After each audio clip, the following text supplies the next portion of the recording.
on today. One thing that I often get asked by clinicians and by parents in terms of that initial diagnosis of ADHD is, where do I start? There's 5 different types of problems. He can't get himself dressed for school in the morning. He doesn't pay attention when he gets to school. He's fighting with his brothers.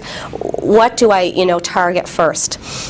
What we know is for significant ADHD that has all these impairments, you do want to attempt some sort of kind of multimodal treatment. So, okay, we're going to have the school, and they're going to focus on some of the school stuff, and we're going to get some help with that. I'm going to focus on this at home.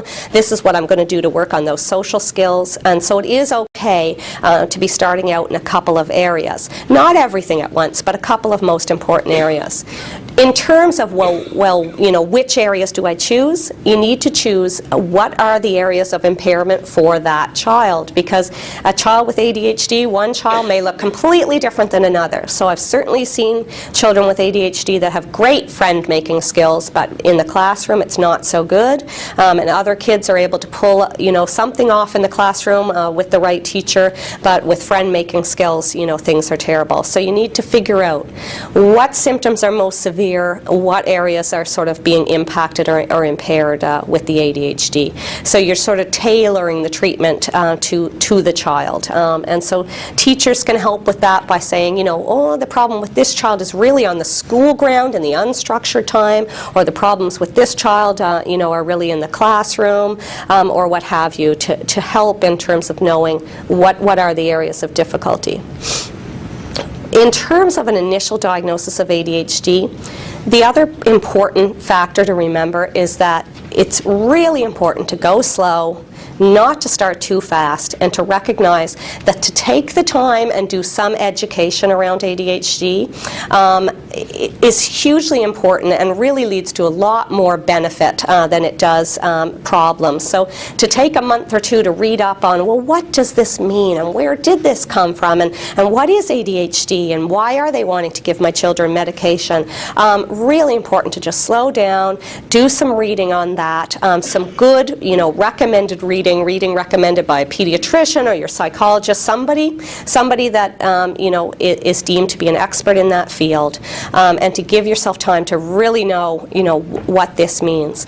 The other thing for those parents in the room is to give yourself some time to grieve, because as with any diagnosis, nobody likes to hear that their child has anything wrong with them. I have 2 kids, and I know everybody believes, this is my perfect little child, and don't tell me there's something wrong with my child. So sometimes for some parents they say, look, by the time I found out it was ADHD, it was like, phew, so finally somebody's telling me, giving me a name. But for other parents, you can really get to feeling really defensive and feel like, don't say negative things about my child, and you need a little bit of time to work that through, to read up on what that means, and even just to grieve the idea that, okay, he's got some difficulties, but I can help him with that.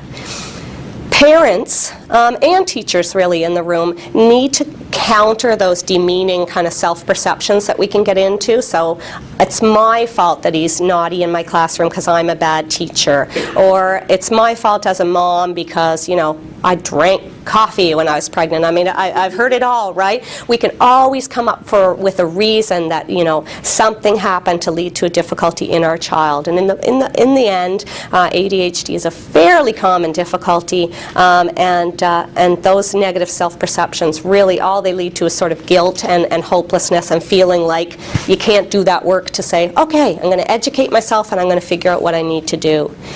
A huge piece of having a child with ADHD is to take good time and figure out what are my child's strengths, especially for those kids who have the academic difficulties with ADHD. It's really important sometimes to pull back and go, wait a minute. School isn't everything. School is big, but it's not everything. I don't need to feel like that's, if I don't get them to be, an all-A student, I failed as a parent. It's not everything. You see what you can do to help your child cope. You see what you can do to work with teachers to help things go well. But sometimes you need to be able to say, like, this is the kid I've got, and he's great. He's got a great sense of humor, and he really loves life. And he's going to love life a lot more when he doesn't feel like he has to sort of bring home home straight A report cards if that's not who he is. And he doesn't need to feel like, okay, if he can't pull off, football team, that it's okay if he's a kid that does well in something else. So finding ways to show your child's strengths in whatever areas they have. Those of you who are working with families in which kids have ADHD, it's important to give hope, because there's lots of hope to give. And those of you who have kids with ADHD, it's really important to have hope and recognize that lots of kids with ADHD grow up into fabulous adults that do very well, especially now that we have much better sort of treatment regimens in terms of both medication and psychosocial treatment than we used to have. In terms of beginning treatment, the first step, again, education for both teachers and for parents. This has been well researched, and we know it's the single most important factor to achieving a positive outcome for a child. You don't want to be sort of doing something with your child in terms of parenting or doing something in the classroom in terms of teaching that you kind of don't know, well, why are they telling me to do this? They're telling me to make a sticker chart, and then somebody else is telling me to make a grab bag and all these things, but I don't know why they're all telling me to do these things.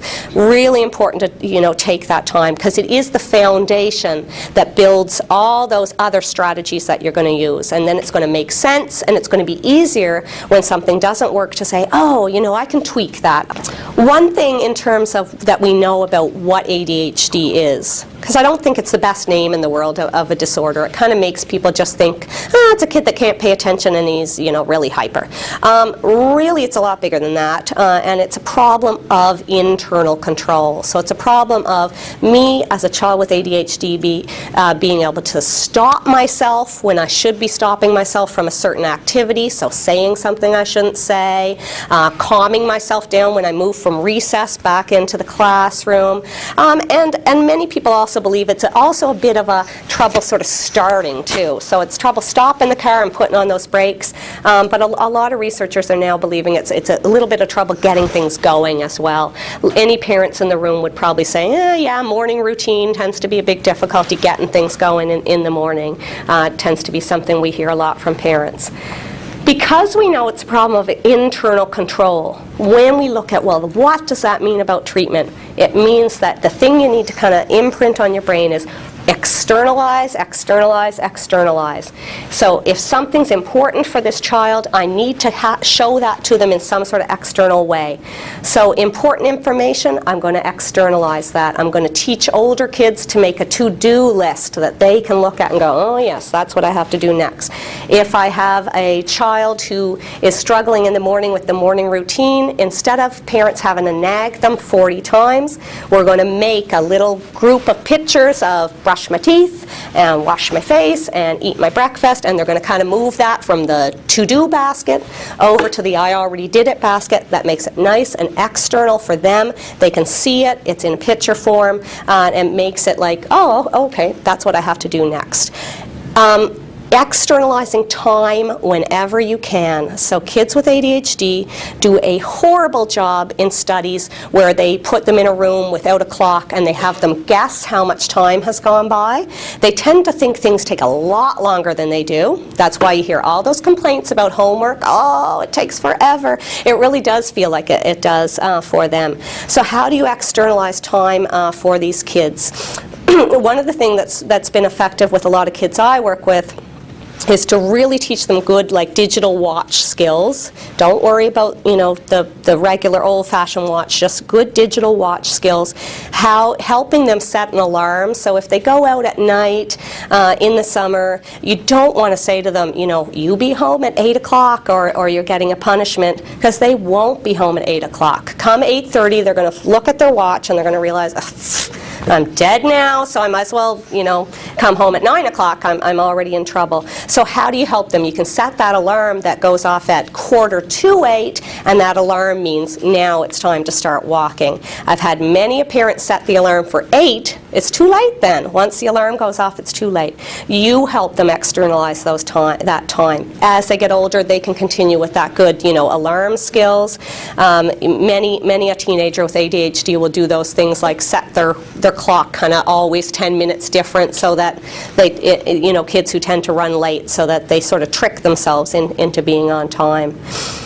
In terms of things like homework,